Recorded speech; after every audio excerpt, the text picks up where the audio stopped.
You know, I don't know how many times I've read Think and Grow Rich. I lost count a long time ago. But every time I read it, every time I study it, I see something I didn't see before. I see some hidden principles, some hidden ideas. What I want to share with you today is the secret power of the pyramid.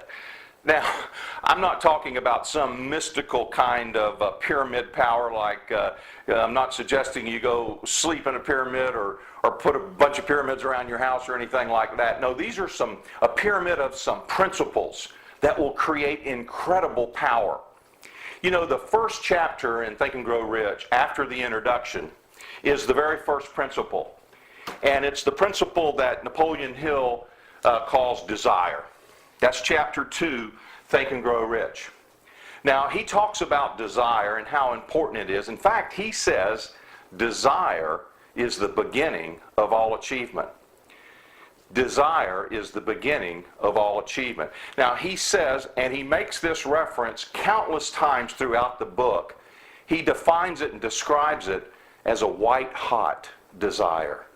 White hot. The first couple of times I read that, I had to go look up. I wanted to know what white hot meant. I mean, I knew kind of intellectually what it meant, but I wanted a deeper understanding of it. When he wrote the book in 1937, or when he came out with the book in 1937, many people in the world were employed in these large factories where these big kilns and these big fires burned. And a hot fire, the hottest fire, is a fire that the color of it is white hot. So what he was trying to communicate in words of the day was you needed to have the hottest desire that you could possibly create. That's the first fundamental principle in whatever it is you want to do in becoming successful, is that white hot desire. Then you go to the next chapter and you find the second principle. He calls it faith. A lot of times will use the word belief. Belief and faith are cousins, first cousins. They basically mean the same thing. Now, if you look at Hill's book, Hill says faith is the most powerful force on earth.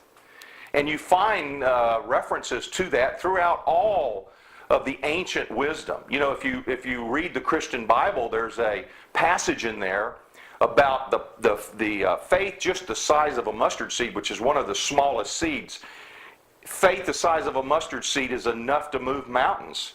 That was the example used there. That's a very, very powerful principle if that little bit of faith has that much power. And in fact, it does. You can do amazing things if you have belief, if you have faith. Hill says that those two principles must be present to have any type of success at all. You're not likely to move forward without both of those. Sometimes now, we won't begin with the white-hot desire.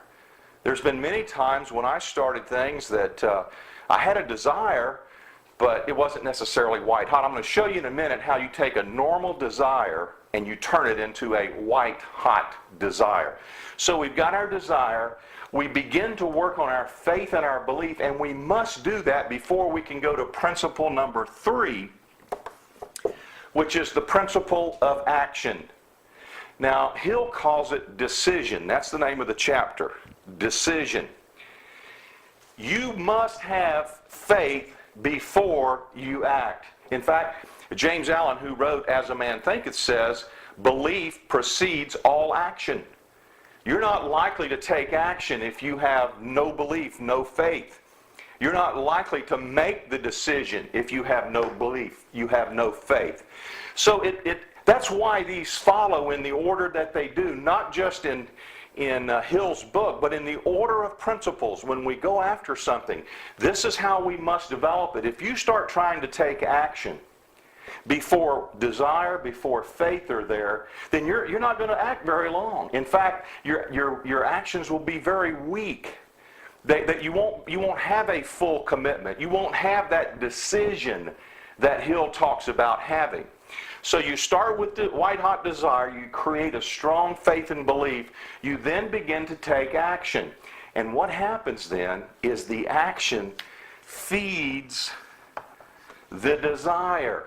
So if we started with desire and we went to then create a strong faith and a strong belief. That fed our psyche in order to take action, make the decision. And I should do this in another color. That action then feeds this desire. What does that do? That's how you create a white-hot desire. That action creates more desire. That desire then feeds my belief and my faith. And that does what? Creates more action. That pyramid power, that principle there is so amazingly effective. You know, when you start looking at action, Napoleon Hill says they studied 25,000 failures, in fact, 25,000 failures.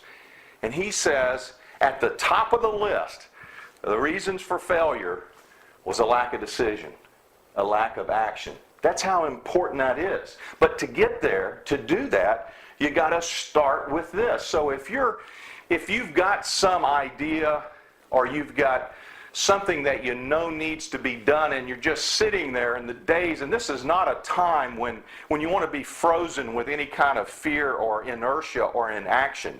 This is the time to be in action. This is the time of opportunity. These economic times that we're in now, the wealthiest people in the world wait for times like this. This is when they tremendously increase their wealth because there are so many opportunities out there now. So what you want to do is you want to get into massive action, not just action, massive action. And to do that, you must get this cycle started.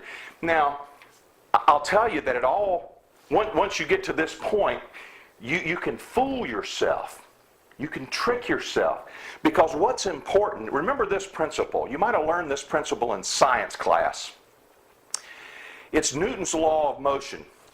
And Newton says that a body at rest tends to remain at rest. A body in motion tends to remain in motion. As long as you have inertia, you're likely to continue with that inertia. But if you can create any kind of motion, any kind of action at all, you're likely to continue in action.